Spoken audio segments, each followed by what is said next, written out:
오늘 상당히 아까도 말씀드렸는데 머리가 멋있으세요. 뭐가 달라지셨는데 뭐가 달라지신 거죠? 이마를 뭐 깠습니다. 시원하게. 네, 이마가 이마를 깠어요. 좋은 일이 있으셨나요? 그건 아닙니다. 컨셉입니다. 일주일에 한 번 뵈는데 나름대로 최대한 이쁘게 보이기 위해서. 네. 근데 또 오늘 임 대표님이 안 계셔가지고 아쉬우셨군요. 은근히 저를 피하는 것 같습니다. 유독 제가 수요일만 나오는 거 아실 텐데 수요일만 되면 외부 일정 잡으시고. 아니, 그동안에 두 분이 너무 투닥투닥 하셔가지고 원만한 해결을 하시면 네, 좋을 것 같습니다. 네, 오늘 그러면 시장 좀 본격적으로 들어가기 앞서서 오늘 시장 좀 어떻게 보셨어요? 전반적으로 호재, 악재 좀 구분해서 같이 짚어주시죠.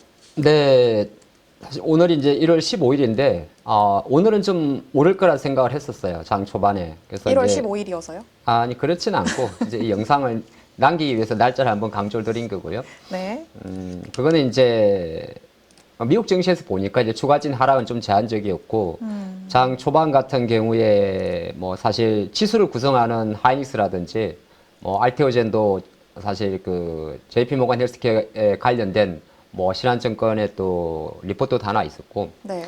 어제 장 막판에 또 2차전지 관련주도 올라서 오늘 조금 견조할 거라 생각을 했는데 뭐 안타깝게도 지수는 정강 후약으로 마감을 했는데 글쎄요 수급적으로는 크게 나쁜 건 없었어요. 뭐 외국인들이 주식을 오늘 많이 판 건 아니고 네. 한 500억 정도 그래도 순매수가 좀 있었고 뭐 선물 시장에서만 좀 매도가 있었는데 이게 보면 같은 방향이 아닙니다. 그러니까 주식 선물은 또 매수를 한 거거든요. 그러니까 이거는 뭐 여러 가지를 추정할 수 있는데 그냥 우리 전반적으로 이제 1월 초순까지 오늘이 딱 1월 15일 강조한 이유가 1월의 절반이잖아요. 그러니까 원래 한 지난주까지는 반짝 1월 효과였고 한국이 상대적으로 12월 달에 많이 빠졌던 거고 또 오늘 이제 장 초반부터 있었던 정치적인 이야기 뭐 네. 현직 대통령의 뭐 체포라든지 그런 이슈는 그렇게 장에 영향을 준 것 같지는 않아요. 뭐 특별히 외환시장이나 이런 데 변화가 없었기 때문에. 근데 다만 이제 지난주부터 제가 이 한 수요일 날 한 번만 뵈는데 약간 지난주에 그런 비슷한 뉘앙스를 좀 드렸던 것 같아요. 이거 반짝 효과다. 실제적으로 주가 지수는 일주일 동안 거의 움직이는 게 없었어요. 네. 코스피도 마찬가지고 코스닥도 마찬가지고 그러다 보니까 그건 이제 그 이후에는 약간 그런 게 있었는데 워낙 그 CS 관련돼서 로봇이라든지 양자라든지 뭐 관련주가 많다 보니까 지난주 같은 경우는 상승 종목 수가 엄청 좋았습니다. 그러다 보니까 뭐 올주가 말할 때 코스닥 그 ADR이 130%까지 올라갔었거든요. 요건 24년도는 없던 데이터고 그 23년도 데이터 정도로 급하게 종목 순환이 들어오다 보니까 뭐 모든 게 그렇습니다. 단기 과열 신호가 나온 거죠. 네. 그런 상태에서 이번 주 같은 경우는 다시 수렴을 했으면은 시장 관점에서 놓고 봤을 때는 뭐 글로벌도 사실은 좀 쉬고 있습니다. 미국도 쉬고 있고 뭐 엔비디아도 별로 없는데 일단 지금 장의 분위기는 뭔가 했던 또 다른 이벤트를 좀 기다리는 그런 느낌이 좀 듭니다. 그 이벤트가 뭐 제가 볼 때는 아무래도 1월 20일 이후를 좀 바라보는 것 같아요. 1월 20일 다음 주 월요일이 취임 이제 이후를. 그렇죠. 트럼프의 취임식이 있다 보니까 하루 전날 같은 경우도 또 보편 관세에 대해서 뭐 일반적으로 한다기보다는 단계적으로 한다고 하니까 장이 확 환호를 했지 않습니까? 네. 예, 그런 흐름이 있기 때문에 지금은 아마 제 생각으로도 뭐 그렇다고 한 가지 중요하게 드리는 거는 1월 20일이 된다고 해서 시장이 급변하지는 않을 겁니다. 급변이랑 이제 만약에 급변하면서 우리가 체크해야 될 포인트는 이제 달러라든지 국채금리의 변동성인데 일단은 그래도 취임하고 나서 지금까지 나오는 건 대부분이 뭐 CNN이라든지 로이터라든지 그 인수단의 이야기들이잖아요. 네. 예, 인수단의 이야기들이고 뭐 제가 뭐 예를 하나 드려보면 원래 오늘 현지 시간으로 미국은 또 추가적인 반도체 규제를 하거든요. 중국에 대해서. 네. 근데 여기에는 뭐 우리나라 삼성전자, 하이닉스, 대만의 TSMC, 인텔 다 포함됩니다.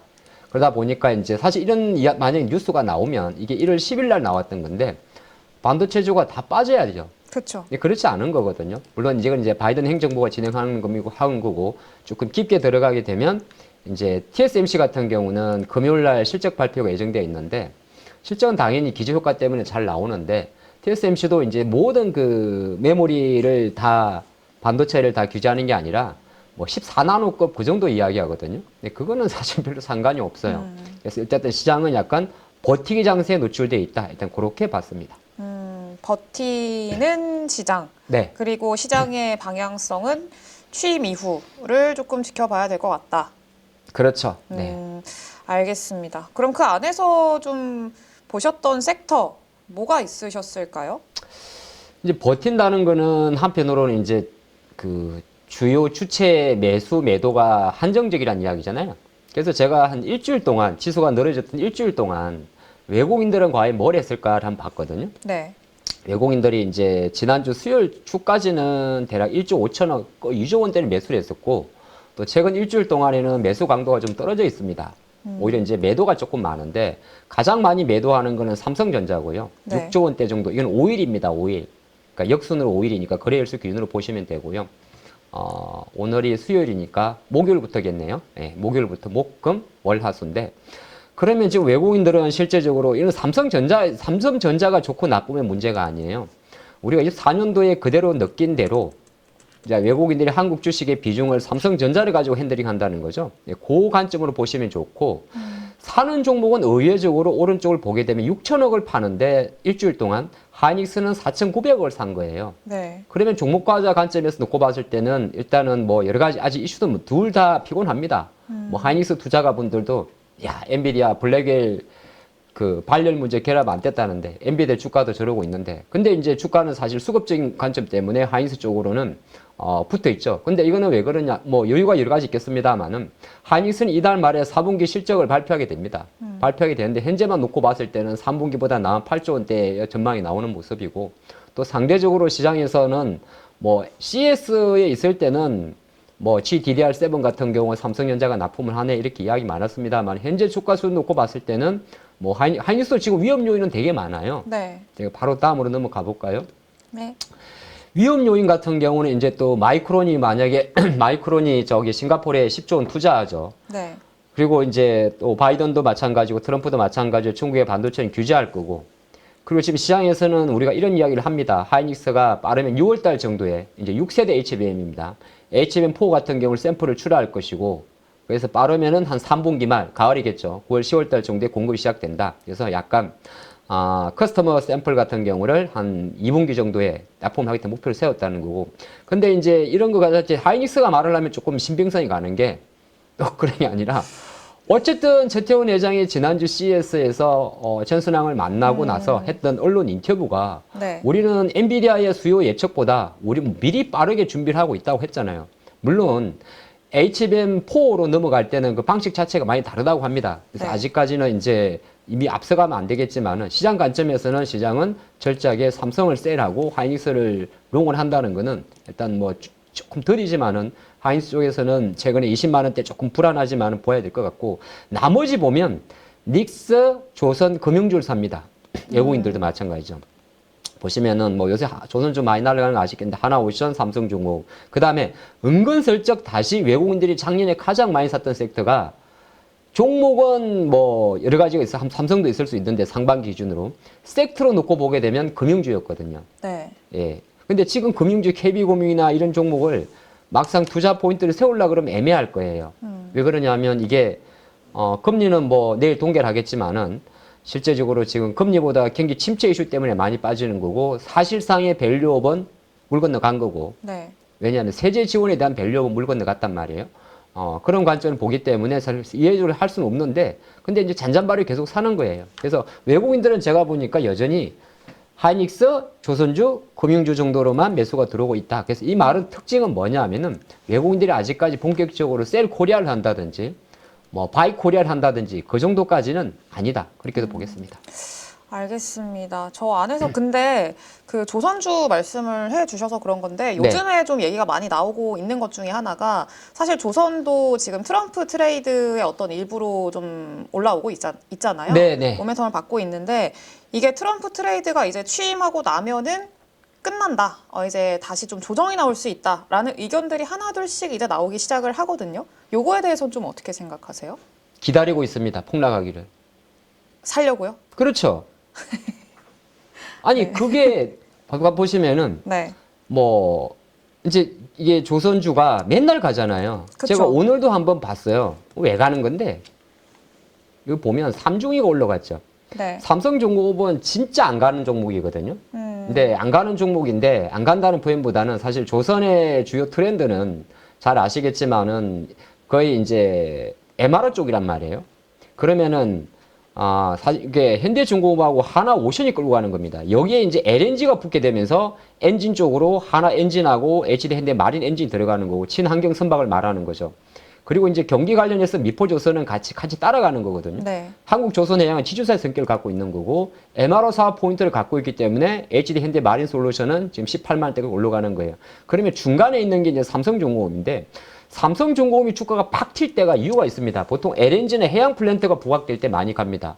왜냐면 삼성 국내 이제 현대라든지 네. 뭐 하나는 사실 현재까지는 방산가 이쪽이니까 좀 빼고 삼중 같은 경우는 특징을 놓고 보게 되면은 삼중 같은 경우가 상대적으로 높은 게 LNG선 선박에 대한 비율이거든요. 근데 LNG도 조금 구체적으로 들어가면 오늘은 또 해양 플랜트 쪽입니다. 예. 근데 그러다 보니까 이제 트럼프 수혜주 중에 하나가 트럼프가 LNG에 투자를 확대하는 거잖아요. 그런 관점에 있다 보니까 뭐 수송, 저작, 하역 이런 것과 관련된 삼성중공업 쪽으로 오늘 매기세가 확 들어왔던 겁니다. 네. 그러면 말씀하신 대로 근데 이 섹터가 강한 이유는 왜 그러냐면 한편으로는 이게 선택받은 섹터라서 그래요. 네. 그러니까 시장에 들어와 있는 추세 추종적인 트레이더들이 살 수 있는 섹터가 뭘까를 보게 되면 조선하고 LNG밖에 없어요. 사실은. 그러니까 추세 추종을 매매하는 펀더들요. 우리는 너무 많이 올랐는데 이거 좀 조정 보이면 사야지 이렇게 하는데 그거는 왜 그러냐면 우리는 이 종목을 사는 거고 펀드는 100개, 200개 종목을 사는 거잖아요. 네. 그게 차이가 있어요. 우리 개인 투자가들은 10개 이상의 종목을 사게 되면은 핸들링이 안 됩니다. 본의 아니게 10개 이상의 종목을 갖고 있다면 중간에 손절을 안 해서 그런 거거든요. 근데 펀드 같은 경우는 10개 이상은 운용을 하질 않아요. 네. 그러면은 그럴 필요도 없고요, 매니저가. 그렇다고 매니저가 뭐 100억을 운용해서 1년에 100억을 벌어준다고 해서 그 매니저한테 뭐 20% 정도 인센티브를 주는 게 아니니까. 그쵸. 그런 관점에서는 바스켓을 구성하다 보니까 조선주가 좀 강한 이유는 어찌 놓고 보게 되면 추세 추종 매매 트레이더들이 계속 탑닦기를 하는 거죠. 그리 보시면 되고 저한테 물어봤던 그 첫 번째 질문. 저도 그 때를 기다리고 있습니다. 거꾸로 놓고 보면 조선이 가장 강하기 때문에 조선주가 1월 말로 갔을 때 한 번 정도는 시계 얻어맞을 것이다. 근데 그러면 보통 시계 얻어맞는 거는 어느 정도를 말합니까? 묻는다면 대충 봐도 한 20%는 빠집니다. 고점 대비해서. 예. 그래서 이제 고점 대비 20% 빠지고 기간 조정 기준으로는 최소한 3주 이상. 그러니까 많은 분들이 이렇게 조정을 보인다 그러면은 첫 번째 조정에는 사면 안 돼요. 그래서 한 번 이게 빠지고 나면 보통 가격 조정과 기간 조정이 같이 가는데 가격 조정은 고점 대비 하락률을 말하고 기간 조정이란 거는 하락폭에 따라 조금 다르긴 한데 하락폭이 깊으면 깊을수록 기간 조정이 길어집니다. 예, 그런 관점이 있는데 근데 이거 예측할 수는 없고 그러니까 저 거꾸로 놓고 보면 오늘도 조선주가 올랐지만은 뭐 내가 추세 추종 매매에서 장중에 뭐 3%, 5% 트레이딩 하시는 분은 상관없겠으나 그게 아닌 분이라면 일단은 저도 현재 상태에서 추격 매수보다는 때를 네. 조금 기다려 보겠습니다. 알겠습니다. 그리고 오늘 좀 특징적으로 보셨던 섹터 중에 해운주들 있잖아요. 네. 저 해운주들이 오른 이유는 뭐 실적에 대한 기대감이라고 봐야 될까요? 아니면은 뭐 탱커선에 대한 기대감? 뭐 뭘로 봐야 될까요? 근데 최근에 이제 해운주는 대부분이 해상 운임과 관련이 된 이슈입니다. 근데 네. 해운주가 뭐 보통 HMM도 마찬가지고 흥화해운도 마찬가지고 대한해운도 마찬가지고 일시적으로는 해상 운임의 증가와 좀 연동이 되고 해상 운임의 증가를 유발하는 것은 두 가지 팩터가 있는데 한 가지가 이제 지정학적 리스크가 될 수가 있습니다. 예를 들어서 뭐 우리가 이걸로 바로 가면 우리 앞집인데 앞에 만약에 데모를 한다. 네. 농성을 한다 그러면 돌아가야 되잖아요. 그쵸. 그게 이제 해상 운임의 증가를 이게 사실 중동발 지정학적 리스크를 말씀드리는 거고 두 번째 같은 경우는 정말 물동량이 좋아가지고 올라가는 경우도 없잖아 있고 세 번째 같은 경우는 해상 운임이 약간 유가와 연동되는 페널티도 좀 갖고 있습니다. 왜 그러냐면 배가 결과적으로 이동을 할 때 선박 요금 자체가 증가하기 때문에 운임 요금 자체가 증가하기 때문에 제가 생각할 때는 지금 가시적으로 뭐 상해 운임 지수나 기타 운임 지수의 가시적인 증가폭 많이는 안 보인 걸로 알고 있는데 유가의 상승이 곧 해운 업종의 그 비용 상승으로 이어지는 흐름이 있기 때문에 유가 상승과 해운 운임 상승으로 조금 페널티 되는 관계가 좀 없지 않아 있습니다. 그러다 보니까 그런 게 복합적으로 들어오면서 뭐 HMM이나 좀 주가 움직였는데 투자론적인 관점에서는 아직은 잘 모르겠어요.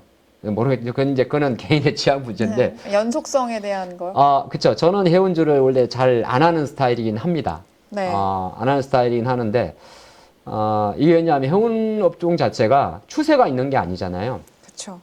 조선은 한번 사이클이 있어가지고 추세가 있으면 우리가 말할 때 또 추도력이 있지 않습니까? 중국 빼고 한국이니까 앞으로도 중국이 50%를 일본하고 반띵하는 거잖아요. 네. 그럼 반띵인데 일본은 뭐 사실 조선을 많이 애들을 안 하니 그러면 한국이 수혜가 되는 게 맞는 거고. 근데 운임 같은 경우는 해상 운임 해운사 같은 경우는 그 근에 얼라이언스가 있지 않습니까? 네. 머스크라는 얼라이언스가 있을 거고, 예, 있죠. 그 내에서 자기가 움직이기 때문에 우리가 추가 아니라 저는 생각을 하거든요. 그 추라는 게 뭐냐면 결정적으로 내가 가격 지배력이 있다든지 그런 게 아니라 그래서 사이클이 좀 있습니다. 예, 지금 뭐 해운업종 올라오는 거에 대해서는 좀 긍정인데 사실 투자론적인 관점에서는 그건 이제 본인의 취향이 섹터로 놓고 봤을 때는 좀 그럴 수가 있고 의외로 지금 제가 볼 때는 오늘은 일부러 자료를 많이 준비를 안 했어요. 왜 그런 이제 임 대표님이랑 방송을 같이 하시더니 이제 약간 째려보는 것도 많이 넣으셨습니다. 아이 섭섭하잖아요. 아, 왜요? 그 정도로 장이 안 좋아요. 재미가 없어요. 재미없어서 자료도 아, 대충. 그렇지만 이 네. 입은 살아 있지 않습니까? 아. 근데 이런 게 있는데 네. 제가 아까 조선 이야기를 하다 보니까 사실 오늘 제가 드리고 싶은 핵심은 바로 이런 쪽이에요. 앞으로 우리가 봐야 될 섹터들입니다. 그러니까 트럼프라는 이제 2기를 준비하면서 실제적으로 바뀌지 않은 것들이 있어요. 바뀌지 않는 것들. 그러니까 주가가 올랐지만 앞으로 더 오를 수 있고 앞으로도 올해에도 오를 종목들인데 이게 전력 쪽은 전력망이나 변압이나 이런 쪽은 상관이 없는 겁니다.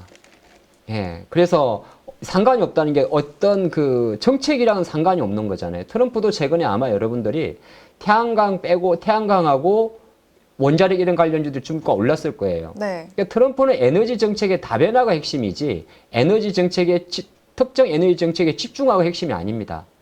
그러니까 바이든 행정부가 친환경에 집중을 하면서 전통 에너지를 배제를 했다면 트럼프는 배제라는 측면 자체를 그냥 원복으로 두는 거고 특정 섹터에 대한 집중과 지원을 줄이겠다는 거잖아요. 그런 관점을 놓고 본다면 모든 공통점은 전력 인프라나 전력망 교체 같은 경우는 향후의 트렌드이기 때문에 최근에 물론 선택받은 종목 위주로 많이 갑니다만 이런 개별주들도 계속 관심 있게 봐야 될 것 같고 주가 신고가입니다. 다 날아갑니다.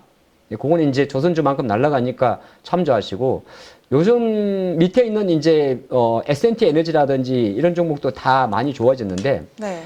그러니까 뭐 열병합 발전이라든지 아니면은 뭐 비상 에너지 발전망 관련이라든지 이런 관련된 기업들은 조금 관심 있게 계속 보시는 게 뭐 제가 볼 때는 올해 한 해 놓고 볼 때는 나쁠 것 같지는 않습니다. 예, 그 관점으로 해서 전력망, 에너지 뭐 요런 관점으로 바꿔봤을 때는 뭐 크게 바뀔 것 같지 않다. 이게 뭐 데이터 센터랑도 다 포함되는 내용이니까 그 네. 부분을 참조하시면 좋을 것 같습니다. 그러면은 저기서 초고압 변압기 그런 것들은 제외를 한 이유는 있을까요? 제외 안 했는데요. 산일전기, 일진전기, 가온전선만 적은 이유. 여기는 네. 다 그냥 제가 보니까 이쪽은 일지는 원래 전기 쪽에서 네. 변압기 쪽으로 투자를 많이 해서 가져온 거고 가온전선은 LS 계열이잖아요. 네. LS 전선 계열인데 그냥 이게 이 세 종목의 공통점이 딱 있습니다. 뭘까요? 전부 다 최대 주주의 지분율이 30에서 50% 육박해서 유통 물량이 작은 종목들입니다.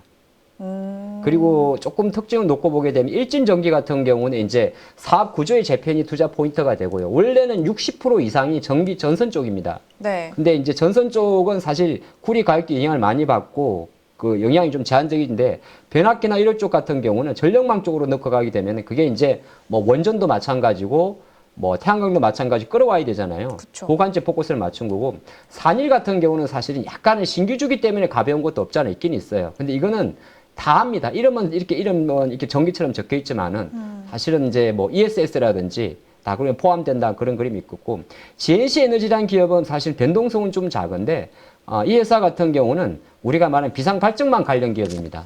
예, 고랑 관련 기업인데 거래량이 조금 랜덤하기 때문에 이 부분은 참조하시면 좋을 것 같고 BHI와 S&T 에너지 같은 경우는 거의 결을 같이 하는 거고 근데 두산 에너빌리티 같은 경우는 우리나라 이제 체코 원전으로 보게 되면은 그러니까 저는 그렇게 했으면 좋겠어요.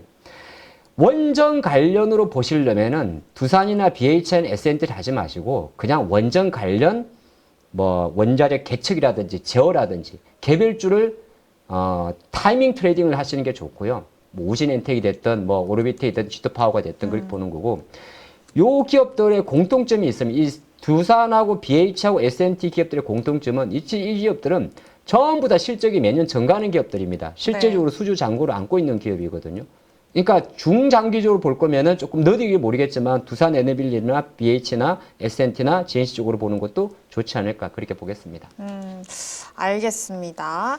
그러면은 이제 내일장 우리가 좀 체크를 해야 될 만한 포인트 뭐가 있을까요? 뭐 CPI? 아니면 개별주? 설마요. CPI를 왜 봐야 됩니까? 라고 묻는다면 네. 말 잘라서 죄송한데 내가 컨트롤할 수 있는 게 아니잖아요. 그렇죠. 네. 그러면은 컨트롤할 수 있는 건 뭐가 있을까요? 테슬라부터 보겠습니다. 내일 테슬라를 컨트롤하실 수 우리가 다 사서 올리면 되잖아요. 뭐 하십니까, 여러분들? 지금 우리가 사서 올려야죠. 네, 자, 보십시다. 네. 자, 내일장 체크 포인트는 테슬라하고 제가 엔비디아하고 말씀하신 거 다 준비를 했어요. 설마 제가 뭐 몇 입에 가겠습니까? 테슬라는 간단히 말하면 어쨌든 주가는 어저께 이제 400달러에 조금 실패를 했는데, 테슬라의 주가가 앞으로 조금, 중심을 좀 잡게 되면 또 거꾸로 놓고 보면 테슬라가 트럼프의 당선으로 인해 가지고 대략 한 주가가 250달러에서 폭등한 주식이잖아요. 네. 그리고 최근에 이제 그 재료가 빠졌던 거고 다시 이제 올해 출시되는 뭐 테슬라의 모델 Y라든지 아니면은 트럼프의 지인과 관련돼서 다시 불을 붙일 가능성이 있습니다. 제가 볼 때는. 근데 테슬라의 주가가 이제 자리를 잡히게 되는 게 국내 증시에 어떤 연결고리가 있느냐? 많진 않아요. 근데 테슬라의 주가가 과연 이게 다시 400달러에서 자리를 잡고 450달러를 갈 때 지금 어제 움직이는 것처럼 뭐 주니퍼, 그러니까 새로운 모델 Y에 대한 모멘텀을 갔을 때는 한국의 대주전자재료처럼 순간적으로 20% 정도의 시세가 중도 낙수 효과가 있는 겁니다. 근데 제가 볼 때는 트럼프가 이제 취임을 하기 때문에 1월 하순 이후부터 움직이는 테슬라의 주가는 트럼프 트레이드로 의한 매수보다는 오히려 테슬라 본인의 비즈니스가 관련된 이슈로 움직일 가능성이 되게 높습니다. 그게 이제 새로운 모델 Y에 대한 모멘텀이 될 수 있고 또 나아가서 자율주행으로 연결될 수가 있습니다. 그 관점을 보시면 좋을 것 같고요. 엔비디아는 지금도 한 트럼프 이후로 거의 3달 동안 박스권에 있는데 네.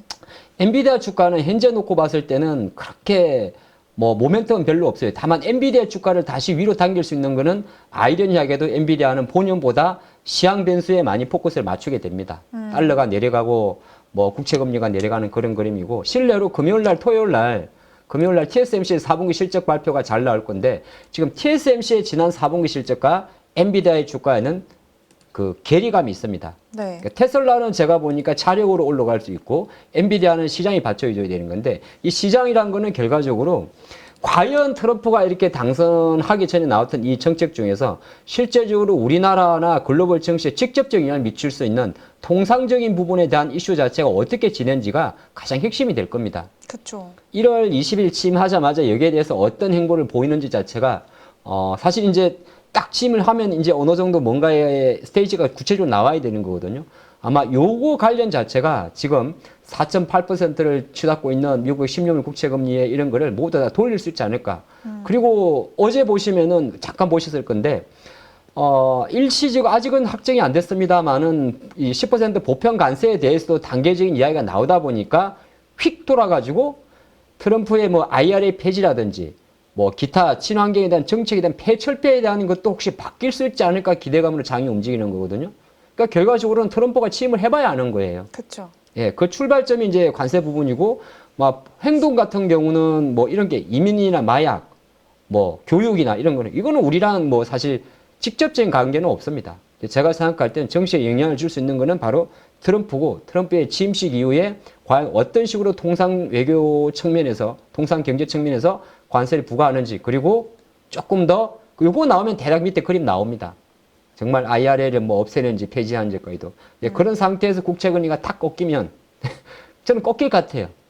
오히려 시장이 그래서 최근에 말도 안 되게 많이 오르는 흐름 자체가 실제적으로는 약간 그림이 있고 아까 말씀하신 대로 제가 CPI를 왜 그렇게 신경을 안 썼냐면 아니 기대치 자체가 전월보다 높아요 일단. 네. 예, 오늘 15일 날 우리 한국 시간으로 밤 10시 후에 발표될 건데 12월 달 헤드라인 CPI는 전달 2.7에서 2.9 정도로 그 다음에 근원 CPI는 3.3에서 3.3 그대로입니다.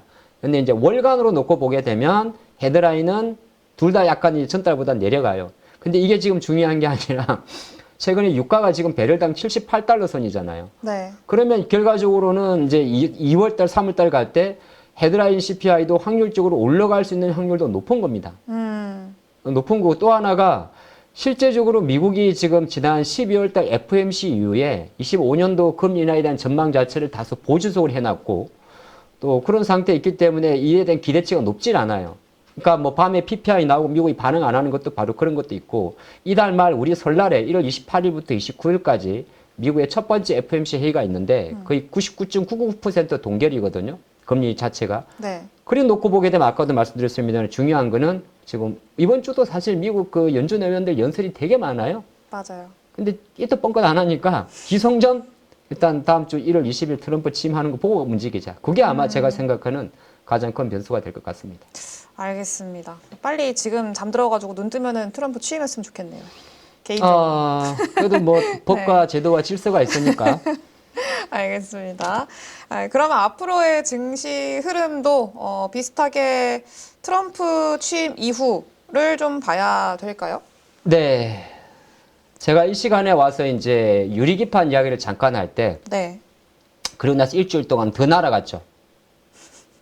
아니, 뭐, 그때가 뭐 이런 말하면 그렇습니다만은 그때가 한 SKC가 13만 원 할 때예요. 물론 어쩌다 하나 걸린 거 가지고 그렇게 네가 맨날 맞냐 그렇게 하시는데. 아닙니다. 자, 전략을 한번 좀 드리면, 네.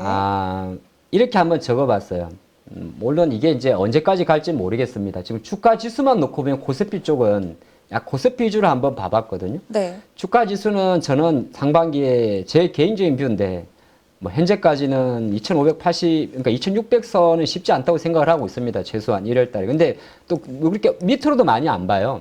왜냐하면 미국이 지금 정시 기준으로 바로 하락할 확률보다는 반등할 확률이 조금 높기 때문에 그렇게 네. 보는 거고, 그러니까 실제적으로 트럼프 취임 이후에 말이에요. 일시적으로. 그런 관점에 놓고 보면 그래도 코스피 쪽은 이 섹터 분위기로 갈 것 같습니다. 역시나 이제 주가 지수 놓고 봤을 때 하이닉스라든지 조선주라든지 전력이라든지 이런 게 자리를 잡고 방산도 다시 좀 잡히는 모습이에요. 근데 우리가 방산이 물론 아직 넘어야 될 산은 되게 많습니다. 예, 뭐 수온법도 있고 여러 가지 폴란드 이슈도 좀 있고. 근데 이제 수급적인 관점에 놓고 보게 되면 시장이 최근에 충분히 반영받은 데에 대한 어떤 그림을 좀 갖고 있어서 기술적 관점에서는 뭐 현대 로템이나 지금 하나 에어로스페이스의 반등력 자체가 그렇게 부정적으로 보지는 않습니다. 조금 지켜볼 만할 것 같고, 다직이라고 한 거 2차 전지는 뭐냐 하면 2차 전지는 지난 11월 기준으로 놓고 봤을 때 만약에 에코프로 BM으로 말씀드리면 15만 원대 정도 주가가 12월 한 달 동안에 대략 12만 원 10 초반까지 떨어진 거거든요. 네. 엘젠솔은 40만 원대 초반의 주가가 36만 원 이하까지도 떨어졌던 거란 말이에요. 네. 나머지도 다 마찬가지인데 일시적으로 놓고 봤을 때는 트럼프의 취임과 함께 일정 부분 다지기는 계속 진행이 될 것 같습니다. 이거 뭐 적극적으로 매수를 하라 말고의 문제가 아니라 실제적으로 다지기라는 포커스를 좀 맞추시고, 그리고 이제 아까도 이야기했지만 소재는 확대 더딥니다. 그거는 제가 생각한 소재는 더뎌요. 더디다는 게 왜냐하면 소재는 결정적으로 양극재를 말하는 건데 소재는 결정적으로 뭐냐 하면은 잘 아시겠지만은 P와 Q가 맞아야 되는 거거든요. 네. 그러면은 P가 이제 결과적으로 리튬 가격과 함께 연동될 거 아니겠습니까?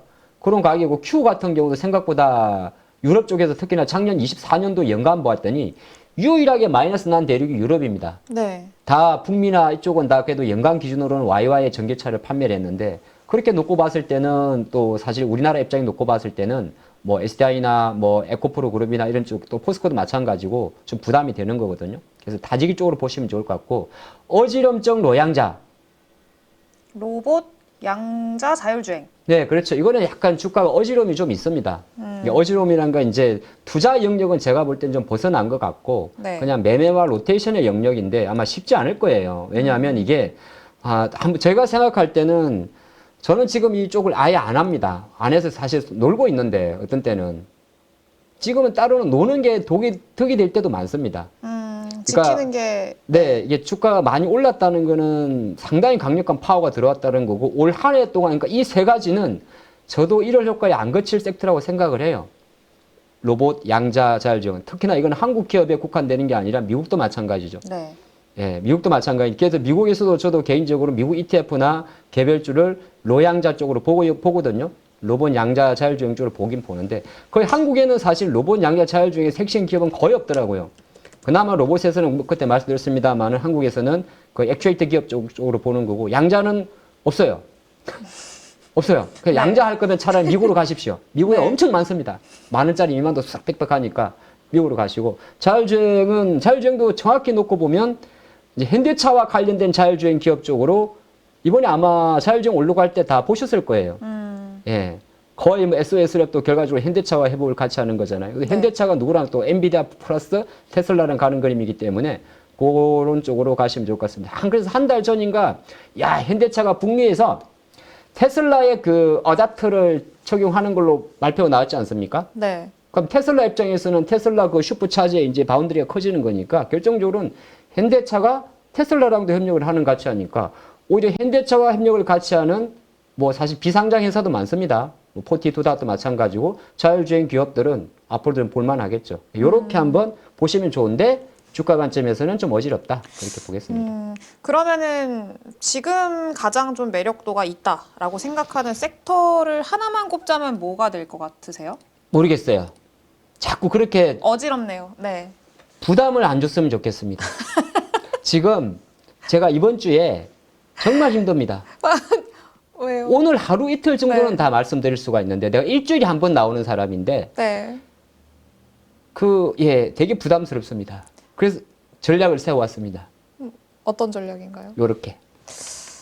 아, 네. 알겠습니다. 그래서 지금 제가 바라보는 이제 다음 주 한 일주일 정도 생각을 해가지고 요렇게 한번 전략을 세워봤는데 어쨌든 지금 지수는 얼마까지 올라간다 힘보다는 그냥 지지력 테스트가 계속 갈 것 같고 네. 이제 기관 투자가들이 계속 주식을 팔고 있어가지고 좀 갇힐 것 같습니다. 그래서 수급적인 면에서는 여전히 제한된 시국을 보기 때문에 사실 지금은 뭐 외국인이 사는 종목 아까 보니까 몇 개 없잖아요. 상위 한 3위 안의 종목 정도로만 집중하시면 좋을 것 같고 만약에 개별주를 본다 그러면은 일단 그래도 IT 소부장들이 그나마 여전히 투자 가치가 남아있다고 생각하는 거는 이제 이쪽은 사실 하이닉스 때문이에요. 하이닉스 때문에 지금 한 바퀴 다 올라긴 올랐는데 네. 한 바퀴 올라면서 불구하고 사실 선택을 해보려고 그러면은 IT 특히나 HBM 관련주가 되겠죠. 그리고 지난주에 말씀드렸던 이 디스플레이 관련주들은 지금 움직이는 종목들이 보니까 제가 원래 생각했던 거는 조금 다르게 움직이더라고요.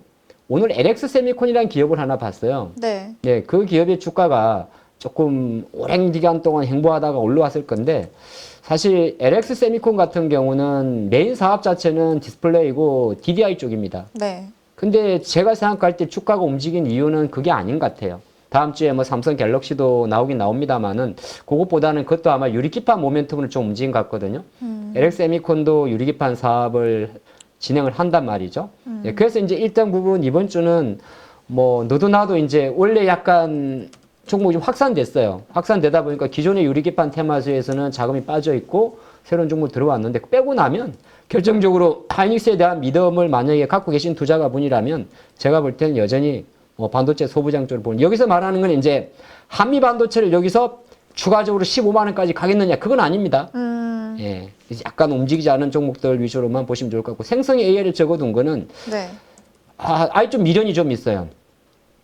소프트웨어 쪽을 요게 올해 들어서 한 번도 안 움직였어요. 우리가 말하는 그 이제 셀바스 AI, 마음 AI 뭐 이런 거 말하는 건데 뭐 네. 플릿도 포함해서. 근데 요거는 이제 한 번도 안 움직였기 때문에 이제 지켜보겠다는 겁니다. 그러니까 원래 CES의 주인공이었는데 이번에 젠슨하이 너무 떠들어가지고 완전 밀려버렸습니다. 네. 밀려버렸는데 제가 생각할 때는 이게 보통 월말 열초 그다음에 다음 삼성 갤럭시가 나올 전후에 해가지고 한 번 정도 움직일 수가 있을 것 같아서 네. 안 움직인 종목 중에서는 생성의 AI도 한 번 더 이번 주도 미련을 가져본다 그렇게 말씀드리고 싶습니다. 네, 미련을 한번 가져보자. 알겠습니다. IT 소부장, 생성형 AI, 전력. 네, 한번 관심 있게 볼게요. 네. 여러분 지금 계좌 안녕하십니까? 언제까지 물린 종목들 바라만 보실 거예요? 사실 투자라는 게 간단합니다. 올라갈 종목 잘 찾아서 매수할 자리, 매도할 자리만 여러분들이 명확하게 알고 있으면 주식 정말 쉬워집니다. 지금 보유 종목을 잘라야 할지 끌고 가야 될지 고민인 분들 많으시죠? 저도 7번 깡통을 차본 사람으로서 여러분들의 고민이 어떤 건지 다 알고 있습니다. 그래서 제가 여러 번 실패를 겪으면서 일어서게 해줬던 기법들에 대해서 명확하게 알려드리도록 하겠습니다. 2025년 양복 나온다라고 이야기 드렸는데 분명 좋은 장이 올 거니까 이 기회를 살리시면 좋겠습니다. 딱 8주만 집중하셔가지고 평생 써먹을 수 있는 돈 버는 기법 다 배워가실 수 있도록 만들어 드리겠습니다. 제가 쓰는 실전 기법을 총 8번의 VOD 강의와 16번의 라이브 강의로 모두 담았습니다. 직접 올라갈 종목 찾으실 수 있도록 그 방법을 제가 알려드리겠습니다. 여러분, 2025년 저와 함께 돈 벌어보시죠.